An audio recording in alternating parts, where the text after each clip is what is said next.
Insert the hook into the last stitch of the previous row, going under the top 2 loops of both the front and side parts.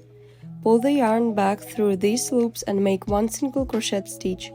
Now, move the hook to the next stitch, inserting it under the top 2 loops of both the front and side parts. Pull the yarn back through these loops. Bring the yarn over the crochet hook from the back to the front and draw it through the 2 loops on the hook.